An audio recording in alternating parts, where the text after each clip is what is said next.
السلام علیکم ورحمۃ اللہ وبرکاتہ۔ پیارے دوستوں، آج کی ویڈیو میں ہم آپ کو آیت الکرسی کی فضیلت کے بارے میں بتائیں گے اور یہ بھی بتائیں گے کہ اگر صبح سویرے 5 بار آیت الکرسی پڑھنے کا معمول بنا لیا جائے تو اس سے ہمیں کیا فائدہ ہوگا۔ میں چاہتا ہوں کہ آج کی ویڈیو کا آغاز آیت الکرسی کی تلاوت سے ہی ہو جائے تو کتنا اچھا رہے۔ تو چلیے پہلے آیت الکرسی سن لیتے ہیں، پھر ویڈیو شروع کرتے ہیں۔ اعوذ باللہ من الشیطان الرجیم، بسم اللہ الرحمن الرحیم۔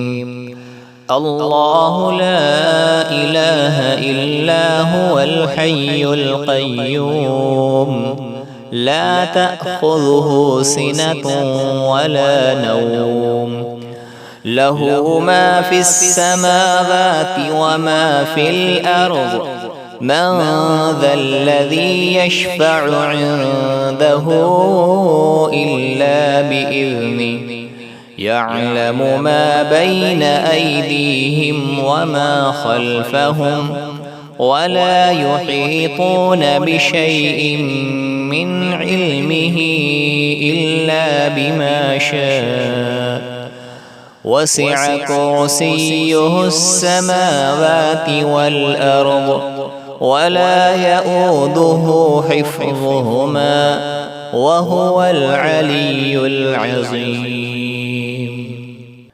تو میرے پیارے دوستوں، ہمیشہ کی طرح بات شروع کرنے سے پہلے آپ کو دھیان دلاتے چلیں کہ اگر آپ نے ابھی تک ہمارے چینل اخلاق اسلامی کو سبسکرائب نہیں کیا ہے تو سب سے پہلے ہماری آپ سے گزارش ہے کہ ابھی ہی آپ ہمارا چینل اخلاق اسلامی ضرور سبسکرائب کر لیں اور ساتھ ہی لگے بیل کے بٹن کو بھی پریس کر لیں تاکہ آپ کو ہماری آنے والی ویڈیو کا نوٹیفیکیشن ساتھ ساتھ مل سکے۔ تو میرے پیارے دوستوں، ایک شخص نے عرض کیا کہ یا رسول اللہ صلی اللہ علیہ وسلم، مجھے ایسی چیز بتائیں کہ مجھے اس سے نفع ہو۔ فرمایا آیت الکرسی کو پڑھا کرو، نگہبانی کرے گا اللہ تیری اور تیری اولاد کی، اور نگاہ رکھے گا تیرے گھر پر، یہاں تک کہ تیرے پڑوسی اور ان کے گھر بھی اللہ کی حفاظت میں ہوں گے۔ حضور پرنور صلی اللہ علیہ وآلہ وسلم کا ارشاد ہے کہ جو شخص ہر فرض نماز کے بعد ایک بار آیت الکرسی ہمیشہ پڑھتا رہا تو جنت اس پر واجب کی گئی۔ جنت اور اس کے درمیان سوائے موت کے کوئی چیز حائل نہ ہوگی، رکاوٹ نہ ہوگی۔ ایک شخص نے نبی کریم صلی اللہ علیہ وآلہ وسلم سے عرض کیا کہ یا رسول اللہ صلی اللہ علیہ وسلم، میرے گھر میں خیر و برکت نہیں۔ آپ صلی اللہ علیہ وسلم نے ارشاد فرمایا کہ تم آیت الکرسی کیوں نہیں پڑھتے؟ آیت الکرسی کے بارے میں اور بھی کئی احادیث مبارکہ ہیں جن سے ظاہر ہوتا ہے کہ اس میں بہت سی خاصیتیں اور برکتیں ہیں۔ حضرت ابو ہریرہ رضی اللہ تعالی عنہ فرماتے ہیں کہ نبی کریم صلی اللہ علیہ وسلم نے صدقہ فطر کی حفاظت کا کام میرے سپرد فرمایا۔ ایک رات ایک شخص آیا اور غلہ یعنی اناج بھرنے لگا۔ میں نے اس کو پکڑ لیا اور میں نے اس سے کہا کہ میں تجھے حضور صلی اللہ علیہ وآلہ وسلم کی خدمت اقدس میں پیش کروں گا۔ تو وہ کہنے لگا کہ میں محتاج اور عیالدار ہوں، سخت ضرورت مند ہوں، چنانچہ میں نے اسے چھوڑ دیا۔ جب صبح ہوئی تو نبی کریم صلی اللہ علیہ وسلم نے فرمایا کہ ابو ہریرہ، تمہارے رات کے قیدی کا کیا ہوا؟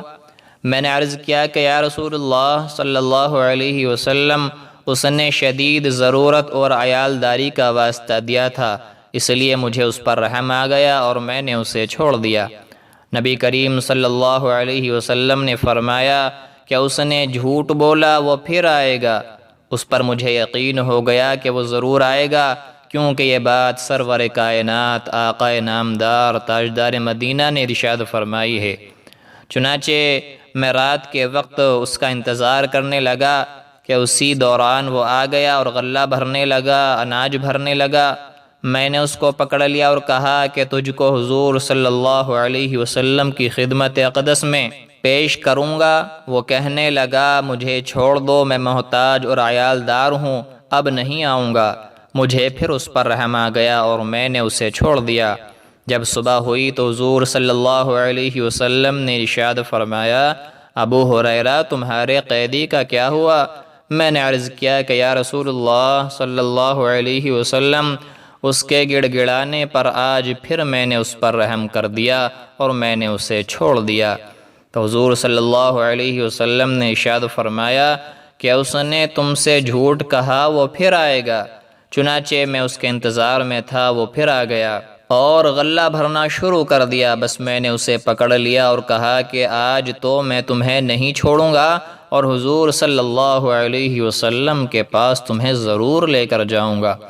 وہ بولا تم مجھے چھوڑ دو، میں تمہیں ایسے چند کلمات سکھاتا ہوں جن کے پڑھنے سے اللہ تعالیٰ تجھے نفع دے گا۔ وہ یہ ہے کہ جب تم سونے لگو تو آیت الکرسی پڑھ کر سویا کرو، اس سے اللہ تعالیٰ تمہاری حفاظت فرمائے گا۔ صبح تک یہ آیت تمہاری اللہ تعالیٰ کی طرف سے نگہبان ہوگی اور شیطان تمہارے نزدیک نہیں آ سکے گا۔ چنانچہ میں نے اسے چھوڑ دیا۔ جب صبح نبی کریم صلی اللہ علیہ وآلہ وسلم کی خدمت میں حاضر ہوا تو آپ صلی اللہ علیہ وسلم نے فرمایا کہ ابو ہریرہ تمہارے قیدی کا کیا ہوا؟ میں نے عرض کیا کہ یا رسول اللہ صلی اللہ علیہ وسلم، اس نے مجھے چند کلمات سکھائے جن سے اللہ تعالی نفع دے گا۔ حضور سرور کائنات صلی اللہ علیہ وآلہ وسلم نے فرمایا کہ اے ابو ہریرہ، اس نے آیت الکرسی پڑھ کر سونے والی بات سچ کہی، حالانکہ وہ خود بہت بڑا جھوٹا ہے۔ کیا تم جانتے ہو کہ وہ 3 رات تک لگاتار آنے والا چور کون ہے؟ میں نے عرض کیا یا رسول اللہ صلی اللہ علیہ وسلم، میں نہیں جانتا۔ میرے آقا و تسلیم حضور پر نور صلی اللہ علیہ وآلہ وسلم نے فرمایا کہ وہ شیطان تھا۔ بحوالہ بخاری مشکات شریف۔ حضرت علی رضی اللہ تعالی عنہ کا ارشاد ہے کہ حضور صلی اللہ علیہ وسلم نے ارشاد فرمایا کہ جس گھر میں آیت الکرسی پڑھی جاتی ہے شیطان بھاگ جاتا ہے اور 3 دن تک اس گھر میں داخل نہیں ہوتا اور 40 دن تک اس گھر پر سحر کا اثر نہیں ہو سکتا۔ نبی کریم صلی اللہ علیہ وسلم نے فرمایا کہ جو کوئی رات کو سوتے وقت آیت الکرسی پڑھتا ہے، اللہ تعالیٰ اس کی حفاظت کے لیے 2 فرشتے مقرر فرما دیتے ہیں جو صبح تک اس کی حفاظت کرتے ہیں۔ بزرگان دین نے بھی آیت الکرسی کو اپنے خواص و برکات اور اثرات کے اعتبار سے نہایت افضل و اشرف قرار دیا ہے۔ امام جزری رحمۃ اللہ علیہ فرماتے ہیں کہ میرے نزدیک اللہ لا الہ الا هو الحی القیوم اسم اعظم ہے۔ ایک بزرگ فرماتے ہیں کہ فتاوی زہریہ میں لکھا ہے کہ حضور پر نور صلی اللہ علیہ وسلم نے فرمایا کہ جو شخص آیت الکرسی پڑھ کر گھر سے نکلے تو اللہ تعالیٰ 70,000 فرشتوں کو حکم دیتا ہے کہ اس کے واپس آنے تک اس کے لیے مغفرت کی دعا کرتے رہو، اور جو شخص آیت الکرسی پڑھ کر گھر میں داخل ہوتا ہے اس کے گھر سے اللہ تعالیٰ مفلسی کو دور فرما دیں گے۔ آپ بزرگ رحمۃ اللہ علیہ نے مزید فرمایا کہ میں نے جامع الحکایات میں لکھا ہوا دیکھا ہے کہ بغداد میں ایک درویش تھا۔ ایک رات کا ذکر ہے کہ 10 چور اس کے گھر میں داخل ہو گئے۔ وہ درویش آیت الکرسی پڑھ کر کہیں گیا ہوا تھا۔ وہ چور سب کے سب اندھے ہو گئے۔ وہ درویش جب اپنے گھر آیا تو ان لوگوں کو دیکھ کر پوچھا کہ تم کون لوگ ہو اور کیوں آئے ہو؟ انہوں نے کہا کہ ہم چور ہیں، چوری کرنے آئے تھے۔ آپ ہمارے لیے دعا فرمائیے کہ ہماری بینائی یعنی آنکھوں کی روشنی واپس آ جائے۔ ہم اس کام سے توبہ کرتے ہیں اور آپ کے سامنے سلام قبول کرتے ہیں۔